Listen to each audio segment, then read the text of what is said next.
Good morning to everybody and welcome to this morning's webinar.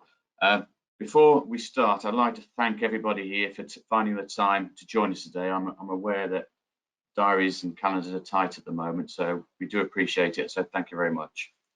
In today's session, you're going to hear how Merseyside Police made their journey from an on-premise disparate solutions to a cloud solution at the same time as introducing a new duty management system. Some people might think they were mad doing that, but it proved to be a success, so that's a great story. I'm Richard Wainwright. I'm the account director for Evasys, and I'm responsible for the police sector. And joining me today, we've got Joe Peters. Joe's the head of ICT and is actually the solution owner now that it's gone to BAU. Kirsty Pine is also with us.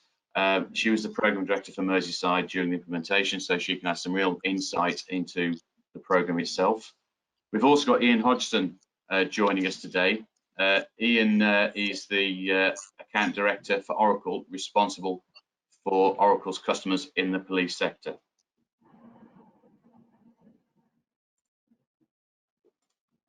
Okay, I'll shortly hand over to Joe and Kirsty to take you through their story.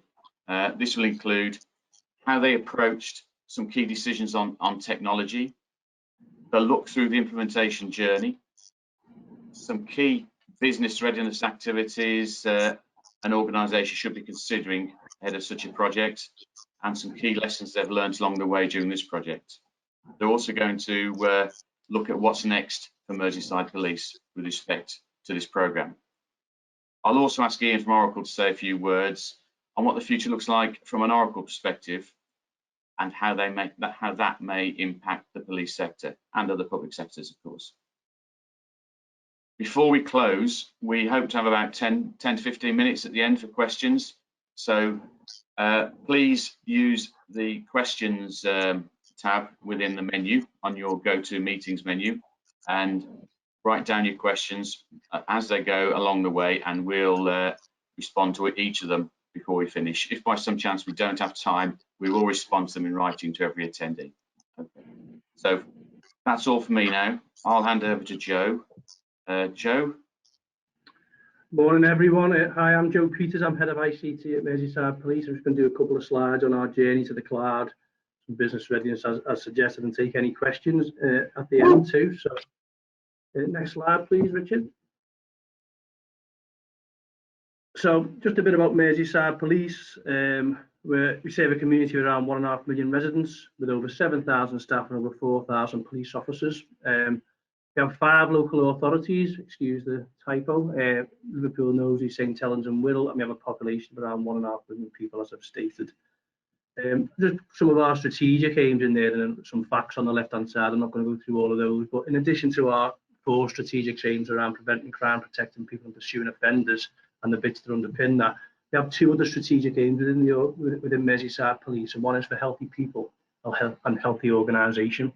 What we, as part of our change programme, which I'll cover in a moment, they were 2 big factors to make sure we can deliver those operational policing strategies, and the Oracle Cloud Solutions and the Crown GMS we put in underpins that healthy people and healthy organisation approach. Next slide please, Richard.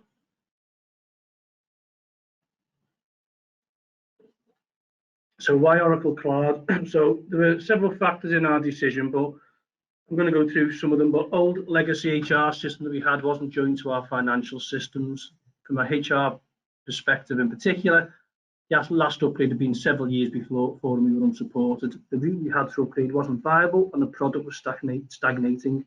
But more importantly, if the product was stagnating, it was also holding back the organisation.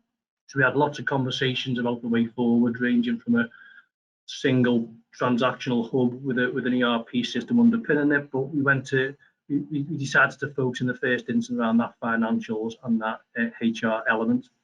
And to do that, we wanted to look at efficiency gains in that transactional HR and finance area. We had lots of manual tasks, moving and manipulating the data, not just between the systems, but taking data out of the system and putting it back in some cases to get to our desired outcomes with lots of human intervention, just to make sure that those processes are completed and that the data that we put data together at the end of those processes rather than using the system for it. which then leads us to this one single source of information, or a single source of truth. And although we thought we had a single source of truth in our existing HR system, it was evident that it wasn't, based on all of these additional processes. But what we certainly didn't have was a direct link between the finance system and the HR system. And again, what we wanted from this cloud solution was to make that single source of information to flow through the organisation, and drove lots of other processes outside of finance and HR too. We also wanted a strategic procurement model, and we wanted to open ourselves up using the cloud technology to work with our partners better, both in existing partners and new ones. And probably the big one, and probably where we are at the moment, is have some industry-led innovations with this evergreen system. I can speak for Merseyside, I can't speak for anyone else, but industry are ahead of us, and collectively, industry together, driving the development of an Oracle product is certainly ahead of us at a faster rate. And we want to be able to join that journey and benefit from those developments, moving to an incremental change program rather than huge, significant change problems every few years. Again, linked back in with that single source of truth, we wanted to standardize processes. Again, using that industry standard stuff, let's use some best practice against that wider industry backdrop, and put processes in rather than tweaking those processes beyond recognition and then having to supplement them with all the manual workarounds I've mentioned before. So what would we do to do about it? So we benchmarked the police and market around ERP, HR systems and duty management systems. We went a little bit outside of our market too, and we identified Oracle Cloud and Crown DMS as the solution we'd take forward for an HR, ERP and duty management system respectively. We went out and procured that separately, and then engaged with building and program team and a service integrator to help us build and deliver it. It was a big factor in that, to choose the product and then go out and pick a partner to do it. It simplified our procurement and allows us to specialise in each one of those. One was a product, one was a partner. Next, anything you'd like to add to that, Kirsty, from a program perspective? No, Joe, I think that's covered it all. Obviously, these key things were prior to my arrival at Merseyside. So this is all the activity that you undertook before I joined to do the implementation. So yeah, I think that's covered. Thank you. So next slide, please, Richard. So then we started our journey to the cloud. So another slide, please, Richard. The program started in October 2019 in earnest. We went live early this year in April 21 with the Oracle Financials, ERP, HCM and a Crown DMS system. As part of that journey, we deployed Oracle Integration Cloud, probably mid-program, maybe a bit earlier, when we looked at the sophistication of some of our integrations and our future approach, we decided to, for want of a better way, professionalize it a bit more and put an enterprise integration platform in due to the complexity of what they were. Also, as part of that, I mentioned before that the integration was primarily around those ERP and HCM solutions, but by way of fate, we put a modern platform in which also linked into our new Microsoft Azure AD platform that we're delivering via the net and Office 365. And ironically, we were using Microsoft Single Sign-On within our Oracle Cloud before we were actually using it with our full rollout of Microsoft Office 365. So again, part of that modern innovation piece, it was pushing some of that challenge from within the program to get these modern technologies working together. It was a business-led change management program, not a technology program. When we say business-led change, it's also culture, significantly moved to self-service. We have to show leadership and continue to have to push that leadership out to use the product properly to stop any processes branching off and going back to the way we were. But we had clear, well-established vision principles. One of them I've quoted about adopt, not adapt, which were and comparing to best practice, and right throughout the program, they were used and led on right up to the top of the organisation. Which leads me into the culture and leadership change was led by the Deputy Chief Constable, who is now our Chief Constable, and she actively led it, chairing boards, and it was having a full understanding of what we were trying to do, gave us direction, gave us support, gave us decisions, and it really pushed it out around the organisation. And one of the things that have moved on today, the Chief Constable's new priorities, she wants to take a similar approach based on her experiences in leading such a large program.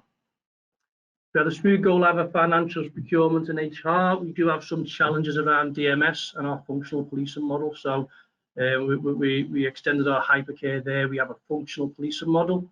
So we will have a response which goes across the organisation. We will have local policing across the organisation. It's not an area-based model. So where some of our processes, when we look at other forces, you've taken on Crown DMS to try and solve some of our problems. It's a different model. And we're working through that with the supplier. We've got a new release of Crown DMS due imminently. But that's been our main teething problems. And as we mature into those financial procurement and HR processes, we're starting to look at those next steps. So those went live in April, and then in October we are going to go live with the recruitment cloud within Oracle, and talent will go live at the same time. But we will it's a soft release of that as our next sort of landmark in our PDR process is April. But the talent product will be live, and we're beginning to build content on it. Anything you'd like to add to that, Kirsty? I think just a couple of points from me, Joe. I think as you've highlighted, the enterprise integration platform was absolutely key. And whilst that wasn't part of the original scope, and that got introduced as we'd moved into the programme, that became pivotal in terms of delivering those integrations and being able to kind of have that integration platform, not only to deliver system integrations between Oracle and DMS and other downstream systems within Merseyside, but also became a key factor in supporting the reporting strategy and supporting some of the reporting activity, which we will talk about a bit later. So I think that's a key thing in that first point. And then around the second point, we can't emphasize enough just how critical it was that this was seen as a business-led change programme. This was not an IT project, and that was the clear strategy and direction from the beginning. And the programme that was established to deliver that was very clearly had two key themes. One was around solution implementation for Oracle and for DMS, but the other key theme was around the change management, so around training, around communications, around all of the engagement activities that we needed to do right across the organisation to make sure that everybody was ready. And there was a huge investment made by Merseyside, particularly in training. And an example of that is that all supervisors, both policing and staff supervisors, in excess of 1,000 people, were taken out of the business for a full day's training. So, significant investment across the force in making sure that people understood what was going to happen and when it was going to happen, and what the expectations were, both of supervisors and of all colleagues. Thank you, Kirsty. So next slide, please, Richard. So again, this is just a bit more detail on that journey. So we have phase 2 and phase 1, the Oracle integrations piece, and a small factor of COVID caused some of the HCM and Crown DMS to be delayed and put in together with the phase 2 of the Oracle financials at the year end. We delivered them both together within 2 weeks. We had finance users on, I think it was the last week of March, of up to 100 users, with a soft launch of the HR, HCM and DMS systems within the people services team, about 100 users. With a couple of weeks later, a full big bang rollout to the whole organisation for both DMS and HCM. It introduced a book on book off system to feed the system, so we knew when people were on duty, so that so it added elements of automation in there, right through to payroll, where people were booked on and recorded hours, automatically identified overtime. So a big cultural change for the organisation, and one we're still working with now, although we are bedding in much better now, and we're beginning to see the benefits of that. That next steps, we've got a go no go decision next week on Oracle recruitment, go live and talent in 2021. All going really well in that area. We don't expect any issues there, and we're looking to, we passed UAT last week.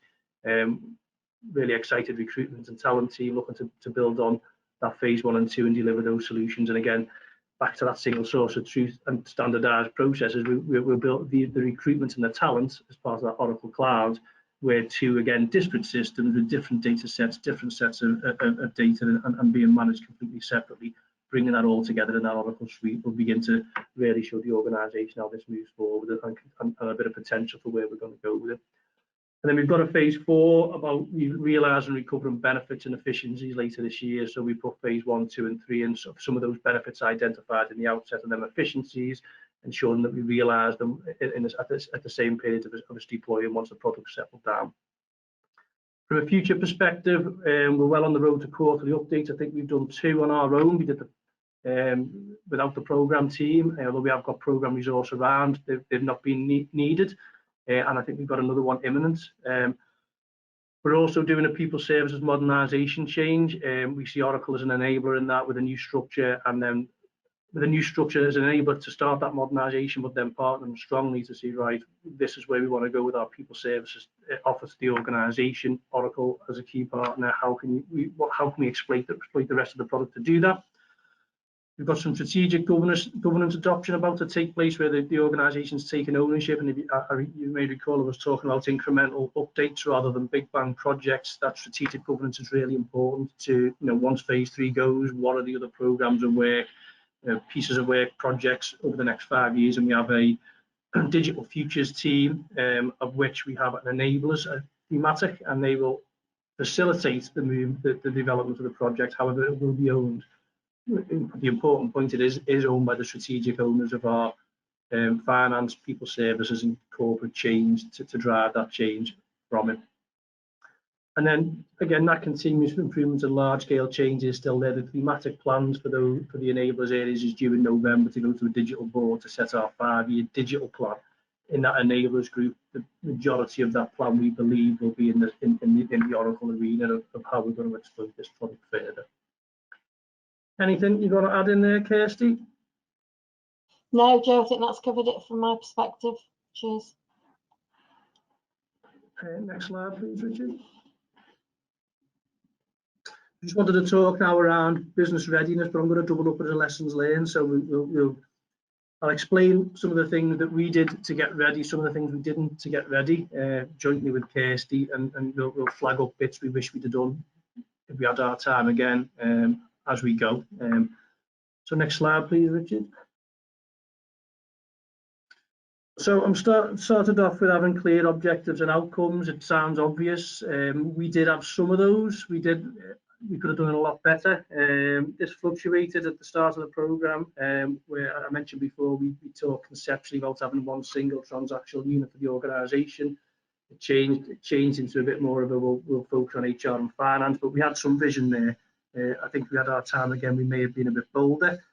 One of the big lessons learned I've got is, I mentioned about to realise benefits in phase 4. One of the decisions taken early on was not to map as-is processes.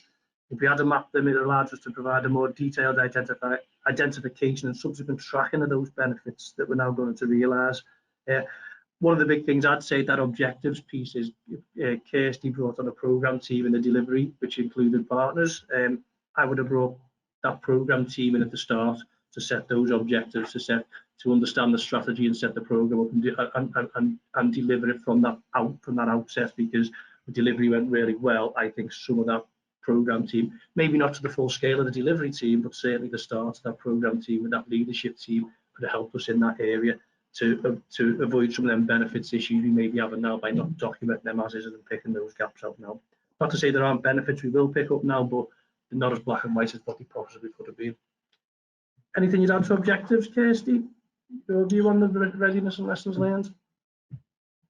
I think you touched on it at the top, but it's probably worth just highlighting again here around the procurement approach and just choosing the software solutions separate from the implementation partner.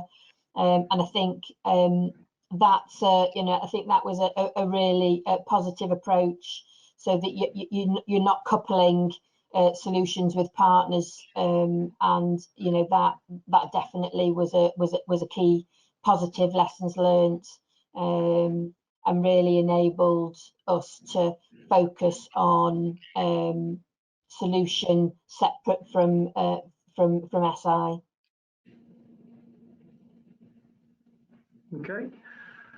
Thanks, Kirsty. So next one I've got there is governance. I covered it in my earlier slides, but the changing culture led from the top. We had fully informed leadership at the top level, understanding risks and issues and supporting the approach throughout.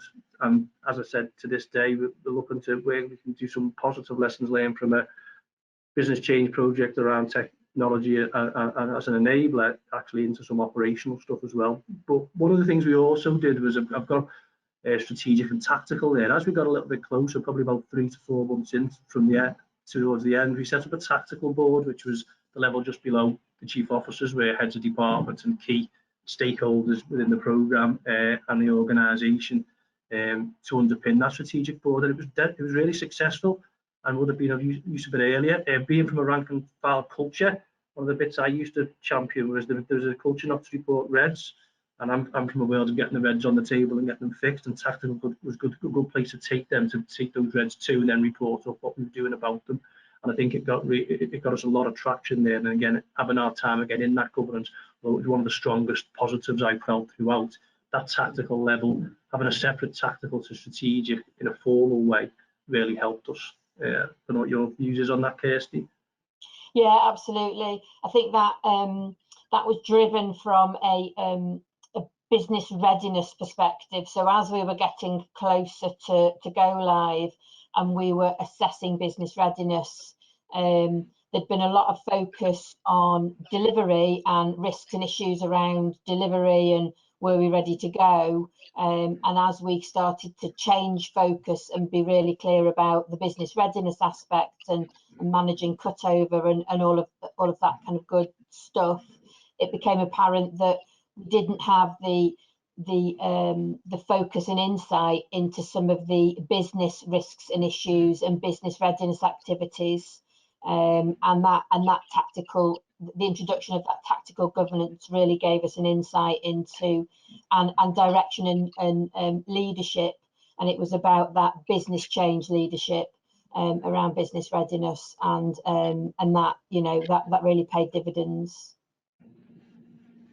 I think the other key, sorry, Joe, just to add, from a decision-making perspective, we've got there at the top of the list, one of the key things, and in working really positively with Evosys, is that, you know, one of our principles was around, you know, making sure we got the right people involved all the way through, so that when we needed to make decisions, we weren't having to do wide consultation all the time around every decision. So we had a really you know, one of the very first things I did when I joined Merseyside was set up the governance structure and also set up the decision-making process. So we did very short decision papers, literally 1 or 2 sides. They went to key players in the business, and we were taking those to board every 2 to 3 weeks. So we were expecting our board members to consult with their teams in a very quick turnaround, so that we didn't have to spend weeks and weeks, you know, for every one of those decisions. So that was a key aspect of being able to keep on plan and keep the delivery tight. So that was a key aspect of governance as well. Thanks, Kirsty. Resources now. So one of the biggest things on any programme support, we built a specialist change team experienced in changes both at this scale and in the context. It was a really successful team that Kirsty led on, and she'll go into it in some detail. Again, identifying the right partner and run it in a partnership as an active member of that change team. It represents a board on an equal footing with all stakeholders. I thought that worked really well. And from a service integrator perspective, I mentioned before, we did the scoping exercise before we spun the program up, and as part of that procurement, we had some risks we felt with the service integrator. From a cost perspective, they were significantly less than the next one up, and we thought, was there a risk that was going to increase as the project went on, or they could even deliver it? The mitigations we put in were there, but they came up some strike throughout, so that's got to be said. As an early risk, it never even got close to materialising. One of the things we possibly should have done better was we stood up this programme team, but put internal specialists in that team away from the day job to bring the skills and expertise back into the team. That's from an ICT perspective. we got a really strong technical offering in that program team. But what was probably slightly different for us was because the cloud was new to us, we're tending to put cloud. We've changed approach since, but we didn't actually have the specialists to start with to put in the team alongside them. So our development of those staff was much steeper than what it should have been. However, by keeping our staff in the day job, we made that climb even harder. So again, my advice would be around that readiness is identify some of your team to put into that program team to bring that stuff back. It still worked well, they still work closely together, but if I have any time again, I'd have been giving Kirsty more IT staff rather than being on the end of it, rather than looking to receive a transition from it. From a similar perspective, it's the same story really, but from a DMS side of things, you know, Kirsty built a big team of people and took people out of the organisation. But from a DMS side, again, if we had our time again, we'd have put a bit more work in earlier to backfill some of that DMS resource so that Kirsty had the full A team. She had most of the A team, but if we had that A team from resource in there and we backfilled in advance, we could have got them away from that day to day, because resource and teams are what fuel and drive policing, that they're difficult to get out. We should have probably identified that earlier and made those steps even before the program started. Because again, that's some of the DMS issues we've got. I think that would have resolved some of those issues. But again, it's identifying that in hindsight. But if you're doing anything around that resource side, or any resource which you feel you can't give up, I think it's worth taking those steps to see how you can, give up's the wrong word, free up. It's try and take some steps to identify those ready for the program that you're starting. Anything you'd add around resources, Kirsty? Yeah, I think a couple of points from me. As you say, we had a great program team. We had that merging of we did have internal resources and we had internal expertise, and that was absolutely key. I think, as Joe's highlighted with some of the IT resources and some of the DMS resources, it was a real struggle to get some of the business areas to recognise that they needed their A team on the programme to design the future. There was a real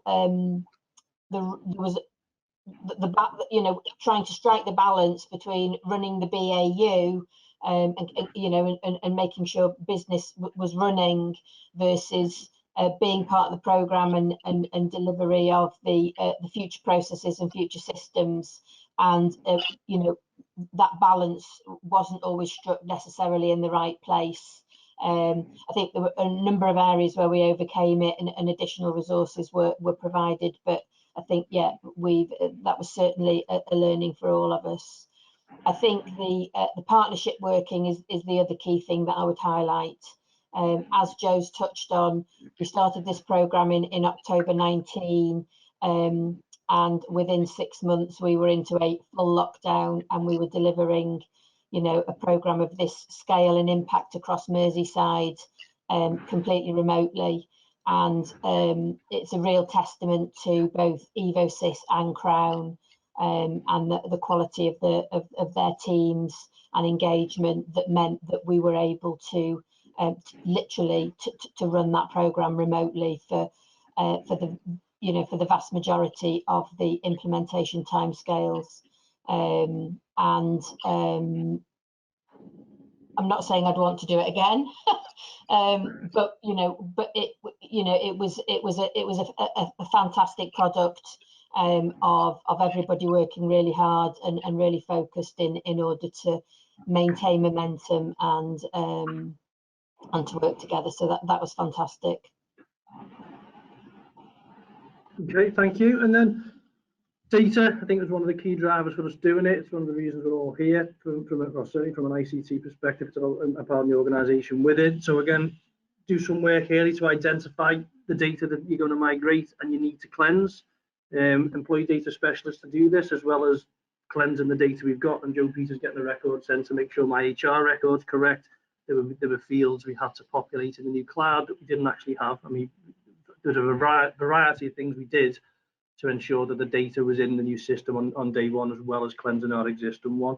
I've also included establishments in that and have an objective view of the state of that data.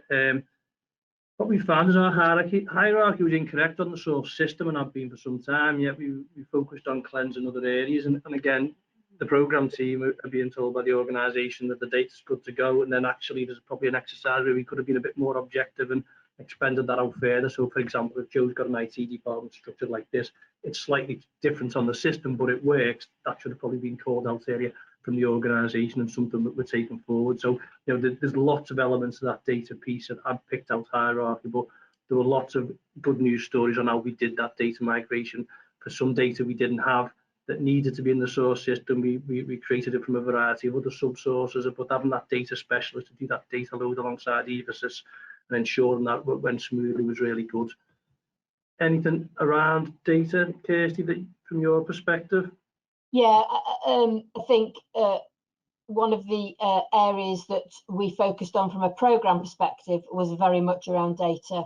So we actually included in the program team a small data quality team. And when I say small, it was 4 people full time, and those people were undertaking, you know, every iteration of data migration that we did. Any issues that we identified, we were going back to source systems and we were correcting data. And in some cases, we were correcting data for 7,000, you know, for 7,000 plus records. So it was absolutely key that we were making sure that any learning through our data migration iterations were then played back, were updated into the source system, so that when we were going through the extract, transform and load process, that we were refining data and we were managing that source data. And, you know, as Joe's touched on, some of that was around, you know, data requirements in new systems. So a really good example was legacy system didn't have postcode as a mandatory field. So postcode data was either poor quality or non-existent. In Oracle HR, postcode's a mandatory field. So there was a significant amount of work that we had to do around identifying and populating postcodes, again, to make sure that we had that good quality data when it got to Oracle.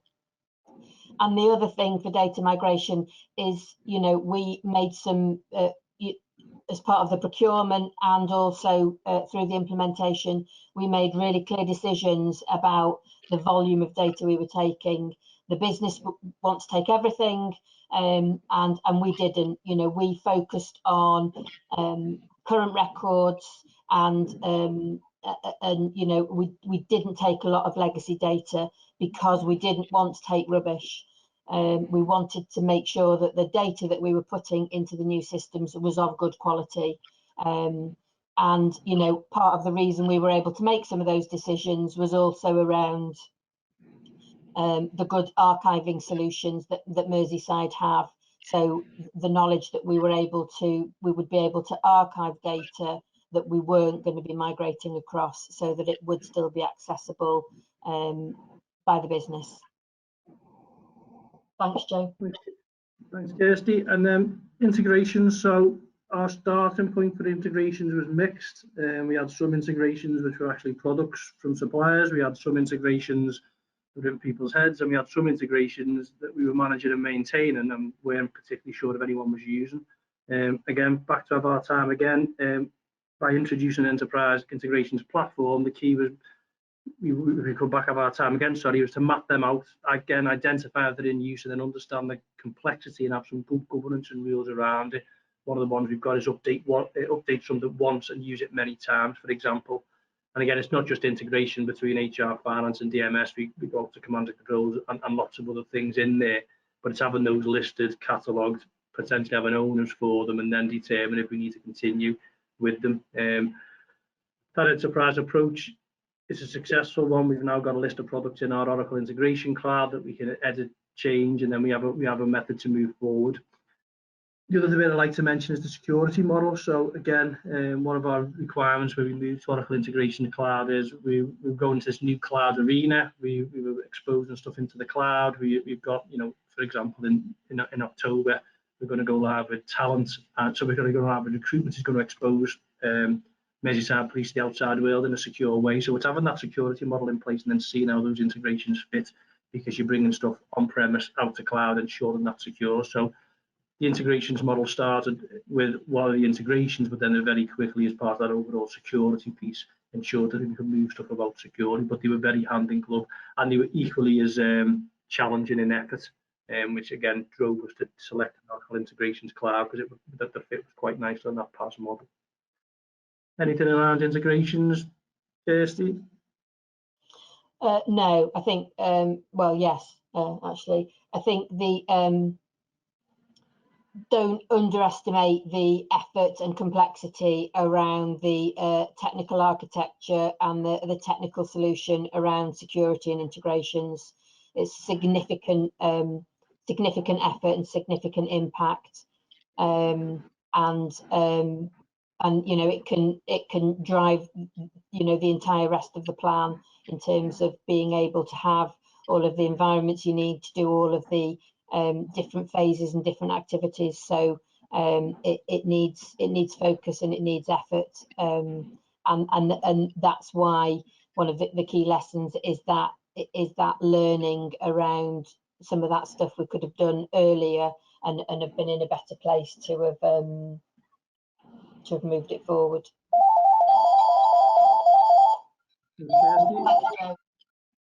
So the last one is report on MIBI, variation on the theme. So understand your existing landscape. We got requirements and prioritized, but we had a little bit of an understanding how the native reporting of the products work, and alongside your own business intelligence with what you have. So we got some requirements out, and I think we got a little bit muddled mid-program, where the programs, the products, the reporting products within the Oracle Cloud and Crown DMS would be sufficient for all our needs, when actually we surface data from these systems to police officers and staff, alongside lots of other operational data, which obviously the native reporting platforms can't do. So we had a lot of work late on in the program to make sure they were still there, when possibly we should have been a bit more pragmatic. And I think for whatever reason that was, that champion of the reporting platform within the product needs to have that more pragmatic approach. However, to flip that, the native reporting we've got within the product is bedded in really well. So there's a lot of worry and angst about them wanting to move everything into our BI systems, when actually those specialist teams, whether it be in our organisation development or people services, finance, they're using those reporting tools really well now, and the expected explosion of expanding our business intelligence beyond what it already does to shore up the cloud tools didn't materialise. However, we were late in identifying that blend, and we've now got that, and we're using some of our BI tools to drive some performance around exceptions, etc. And that fit is quite good now. But I think my lessons learned from that really is understand that landscape and your requirements, and then prioritise those against stuff that we have to do, mandated to do, stuff that delivers business value, and then decide where it's going to sit. And it's not a million miles away from what you probably do for other systems. Don't treat it any differently, but the reporting's on a really good in a good position. And as I say, that the products within it are being used by the specialist teams where they had a fear. They needed us to develop lots and lots of stuff in BI. They are using them, and the wider organisation is using it within that wider BI. Anything you want to add there, Kirsty, on that one? I think that the only thing to add, Joe, is that obviously in order to make sure that we had some of those core statutory reports and other key activities, we did bring some specialist resource in to do some of that development, and we also had a lot of sharing with other forces that have already implemented Oracle. Sorry. A lot of sharing with forces that have already implemented Oracle. It's very easy to share reports, an extract reporting catalogues and share those. So there was a lot of work that we did and built on work that other forces had done rather than starting from scratch, and that definitely paid dividends. Okay, and again, anything we've done there, we're happy to share. Any documents we've got, we're happy to share the exact reports, as Kirsty said, for any of that. So can we go to the next slide then, please, Richard? So this is just a little bit of looking forward. Probably link in with Oracle at this point, but we Next slide, please, Richard. We're moving into a phase now where we're looking to have this empowered organisation, improve our financial control, and we've removed these delays and duplication. But where can we expand that both within the business areas we've got and in the wider business? So we're moving to an adopt and exploit phase now, and we're looking for opportunities for more efficiencies and how we can modernise. So, for example, as part of phase 3, at the early stages of it around talent and recruitment, we listed what was in scope and what was out of scope. And based on what the products were capable of, the outer scope has formed a document for consideration in those future plans we just discussed earlier. We're going to do the same thing around phase 1 and 2, and we're going to engage with Oracle to do some art of the possible sessions with them strategic leads to build those thematic plans. And again, anecdotally, are we using 20% of the product that we purchase? Are we using 40%? What's in the rest of it? And then in what order do we want to deploy that in this, this rapid change we want to get to with these incremental updates that we want to do? So that's where we are on it. We're producing thematic plans in November. There's other thematics as well as the enablers that I've mentioned, but that enablers, as I said earlier, will be heavily focused around developing what we've just invested in. This is the start of our investments, is how we see it. And we're looking forward to other efficiencies and improvements we can make, both within finance and people services and within that wider organisation, as we've said. And I think that's it for me. I think, Richard, is there anything you'd want to add in, or Kirsty? I'm not looking forward moving into the next part. I think the only thing to add, Joe, and probably should have maybe picked it up on the slide before, but just around the integration around the the end-to-end solution across Oracle and DMS. So obviously, one of the key things we did was, with colleagues from Merseyside and the programme team and Crown and Evosys, look at that, looking at master data and update once, and then drive that integration map from there. So we've got a fully integrated solution with records being mastered in HR and then integrated through into DMS, etc. So we have, it is a solution where we are updating master records and then driving integrations to update the slave records. Okay, thanks, Kirsty. Richard? Yeah, okay, thanks, Joe. Thanks, Kirsty. Very, very informative, that. Thank you very much. At this point, I was going to hand over to Ian to say a few words about how Oracle see the future looking forward. He has messaged me saying he's got problems with his sound, so I can hear you now, so hopefully you can hear me, Richard. Is that okay? Yeah, you're loud and clear. Yeah, thank you very much. Thank you. Sorry, I was just struggling in touch earlier, so thanks for that. Well, yeah, good morning, everyone. So as Richard said, my name's Ian Hodgson, and I'm one of the public sector account directors within Oracle. And I support sort of several of our blue light customers. I've just been asked to take a couple of minutes to explain how we're moving at pace with new innovation and how that may impact your sector as a whole. I think, firstly, more on a wider level, before we look at innovation specifics, I think what you're going to see on a more corporate level is Oracle partnering much more closely with organisations within sectors to build more tools to fit the digital economy. So not just being a SaaS or a software provider, but really becoming a creation partner. We're seeing this coming in other sectors, and I really feel that this will filter down quickly into the public sector as a whole. That, and given the changing landscape of business and that partnering piece and the way we all work, it's really increased the change of pace within Oracle as an organisation, and it has with many others. I mean, so as I see it, and I think many of us do within Oracle, enhancements in the software, improving efficiency in the back office, within policing, really has been around allowing the forces to concentrate efforts on providing those frontline services and concentrating there. We're seeing several forces grow in terms of frontline staff, and then they subsequently need that support from the initial onboarding process and then on an ongoing basis. But then that subsequently impacts sort of heavily on the back office, increasing the workload. So, I mean, how are we moving at pace to change or sort of support this change in policing? And I'm not sure if people have heard the term, but really a lot of it is banded around at the moment around hyper automation. Easy for me to say.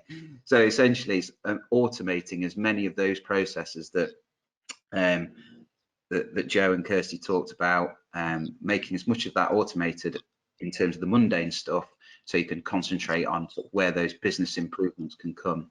So if we look at applications, if we start with the ERP, so the finance side of things, which obviously is, again, is what Joe and Kirsty alluded to. There's several new releases. Some of you that are familiar with Oracle may have heard of them, but really what we're trying to do is streamline the process of logging and tracking transactions, but also incorporate enhanced capability around AI, machine learning, all of those things that can help you automate those processes. So one of those is IDR, so intelligent document recognition. So as part of that invoice scanning process, so using machine learning to scan and report transactions as part of that reporting process. Really, I mean, that's just looking at isolating inconsistencies, helping customers uncover areas of improvement. In a similar vein, we're releasing procurement spend classification, again using that machine learning piece, categorizing transactions and analyzing and providing insight and spending patterns, etc. I mean, there's lots of buzzwords in there. So what does that actually mean, and how would that benefit you? I mean, in terms of business process, it's removing the need for manual intervention and the need to classify and track those transactions. And again, it's an efficiency and a time-saving piece, all provided by that automation. We're seeing the same happening in EPM, or enterprise performance management. Again, adding automation to help post directly from EPM directly into ERP, reducing error, saving time, reducing errors. It's all that similar stuff that's aided by that technology. And for anyone not familiar, obviously this type of innovation is released on a quarterly schedule. So as Joe mentioned, there are incremental gains, not just from that start point, that can be adopted as part of that organization as your organization changes into the future. I mean, flipping over, again, it's something that Joe mentioned in the presentation. There's a real change in focus sort of in industry, really, and in sector within human capital management, or the HCM piece. So we're really focusing on, it's slightly cheesy, but that hire to retire space. So what does that actually mean? It's attracting talent, that talent development, and also at the same time a shift towards concentrating on the employee experience. So what does it actually feel like for the employee? So automating as much of that process as you can, and within that onboarding process, given the increase in numbers of officers and staffing in general, is really paramount. But then actually, once you've onboarded those individuals, what do you do to support them? Not necessarily individually within the back office, but the technology or the sort of the developments that we're pushing out into the market, particularly in that space, is around digital assistance, both at a manager level, because they've taken on more staffing, and then new employee levels. So preventing them from having to contact you all of the time, raising tickets, etc. And again, it's that efficiency piece that's driven by the technology. I mean, one thing I probably would add to what all of that technology piece and all the improvements and the way that we're moving at pace and how that can impact you, is that actually changing technology, sorry, the dog's barking if anyone can hear him, is one part of it. But I think on speaking with Kirsty in the past, the technology is really the business enabler. So you can look at those internal processes that may have been static for a number of years or a long period of time, but how does the technology and the changes that we can put in enable you to work more efficiently? And I think that's the key area in which we can assist. So look at that. Again, it's something Joe already said, adopt, not adapt, but it's something that we can really help in that space, and the technology is enabling that. I mean, that's all I really wanted to say. So I hope that gives a little flavour in terms of the direction that Oracle are going, some of the things that we're releasing, but it is an incremental change and it's over long periods of time. So hopefully that gives you a good idea of that. That's great, Ian. Thank you very much. Okay then, so that completes the full presentation. So we've got a few minutes left now for a few questions and answers. Seeing there's a few come up already, so I'll just go through the ones we've got, and if anyone's got any more, please feel free to use the questions tab within the GoToMeeting menu. One here, can we copy the slides? Yes, we'll be circulating I think a full recording actually of the session as well as the slides to all attendees. So everyone's mind at rest. Another one here. What would be your key advice to help us de-risk our data migration process? Do you want me to take that? Yes, please, Kirsty, if you don't mind.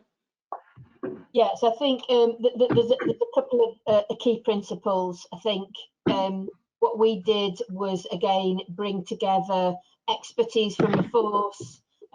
So, you know, people who understand the business processes and understand the data, and then expertise externally. So we brought in an expert in extract transform. So our model was that Merseyside's responsible. Oh, we've lost you, Brought Kirsty. in sorry? We lost you for a minute then. Oh, sorry. Am I back? You got as far as you got an expert in transfer.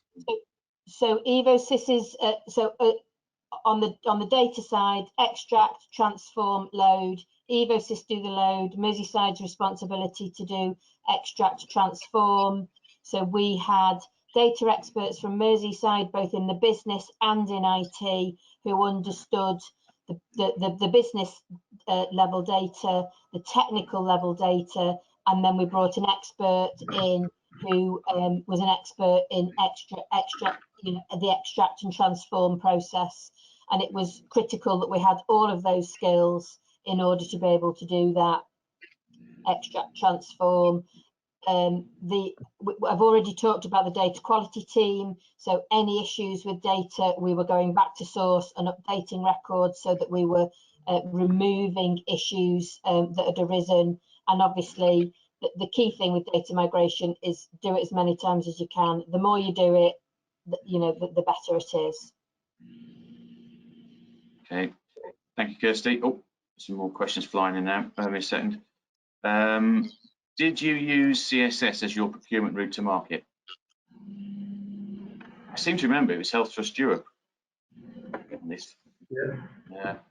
Do you know, Joe? Yeah, no, I'd have to come back on the actual procurement route. It was pre-programmed, but I can come back and answer that directly. Yeah, I'm pretty certain it's Health Trust Europe, that framework we used, but it was it's HT.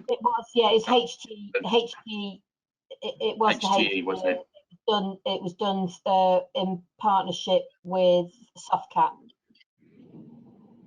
Yeah, we got Softcat as a partner to broker that element of it. I recall that now. Yeah.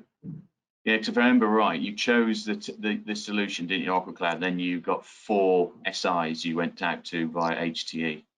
Yeah. And invited them to bid. There's a short list. Next one. Did you move to a new operating model as part of the implementation? And at what point was the TOM? Sorry, was the TOM implemented to allow a successful transition from program to BAU? No, the target operating model was implemented several years back. So we run this functional model within the organisation and have some for some time. It was what wasn't identified sort of late on was that where we picked the most popular or best of breed products in the marketplace. That marketplace, their customers didn't have a functional model already. So it was an established model in the organisation, and some of the challenge we've had since is where we ask the supplier what you do in this scenario, which will actually the numbers are lower because forces are structured in this way, not a functional model. So it was already there and well established. The other side to that, Joe, and I think probably where the question might be coming from as well, is your back office target operating model.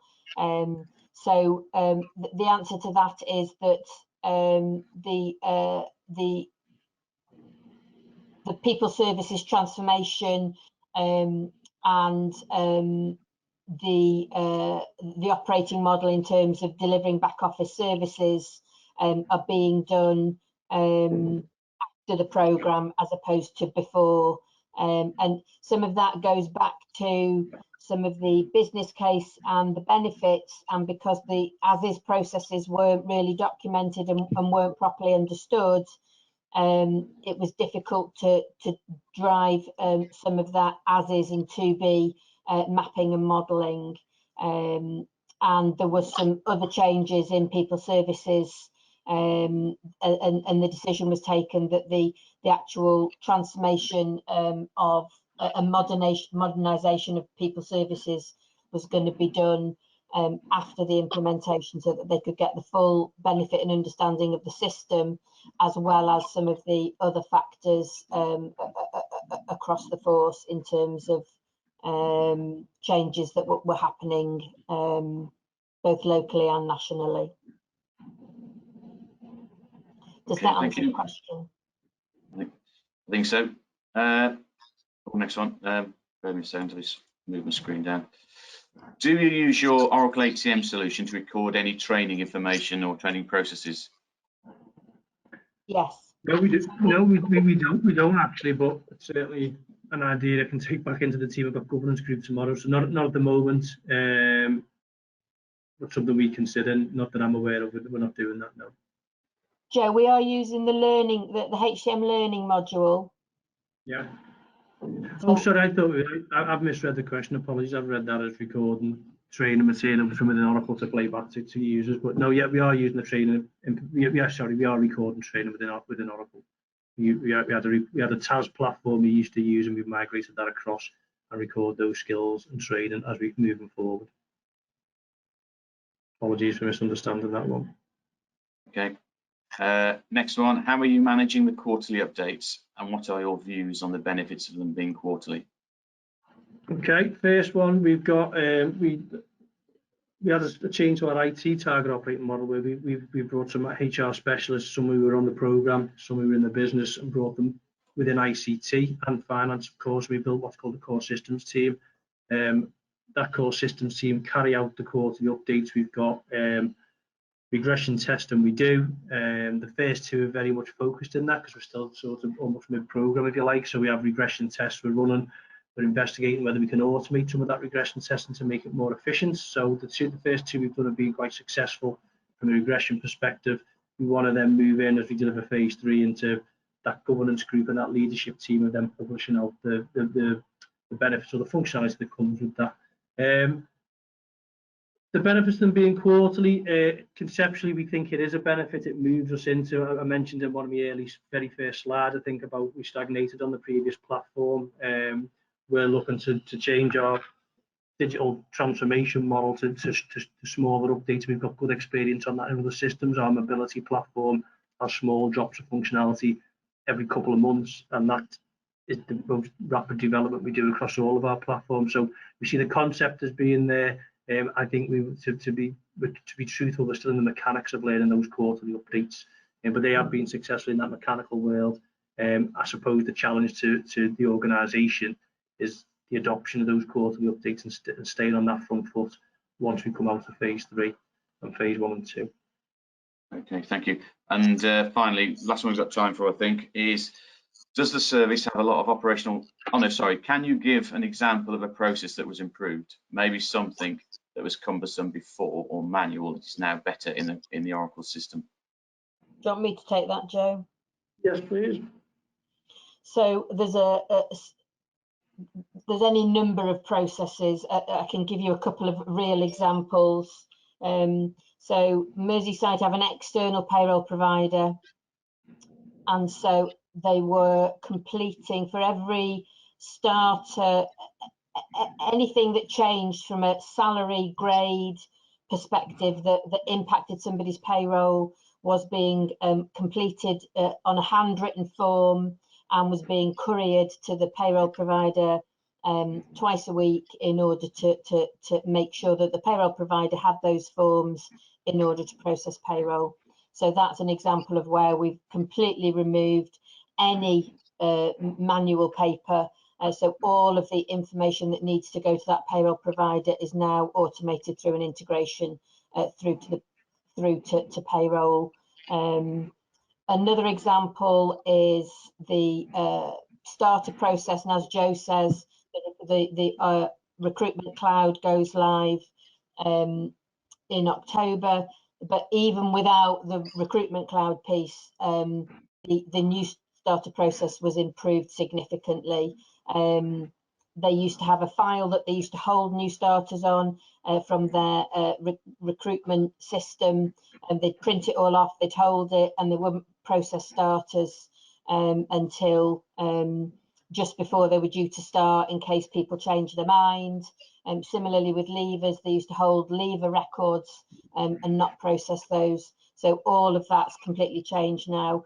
In fact, from a leaver process, the employee will initiate the leaver process by submitting their resignation through the system, so that the system drives that whole leaver process from the point at which somebody resigns. Okay, thank you. I do have one more question, so it'd be shame to leave it unanswered if people can hang on. It just is, does the service have a lot of operational personnel position movement? If so, do you find the system able to support this? Yes, I'll take that. Oh, go on, sorry, Joe. Sorry, go on, Kirsty, go first. Yeah, so there's lots of operational movement. Offices are moving all of the time.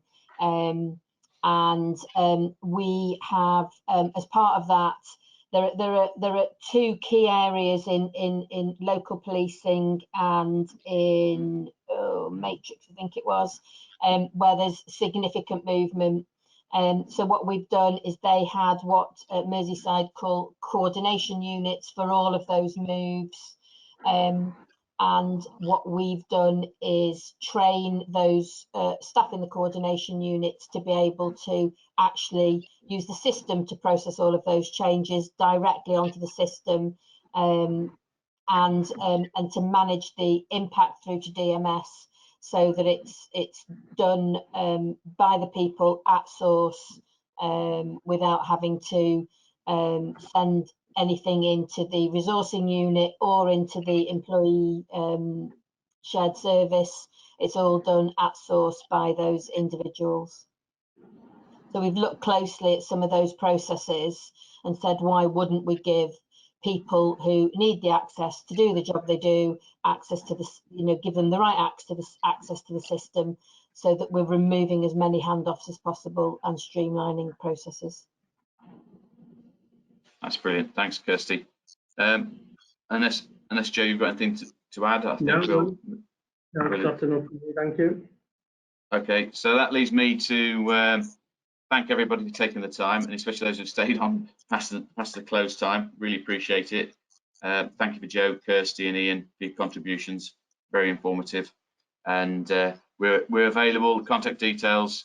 We'll be in touch with the notes and recordings after the event for all attendees. So hopefully you'll have an opportunity to reach out then if you want anyone to discuss anything in more detail. We're always available. So thank you very much, and I hope you all have a good day. Thanks, everyone.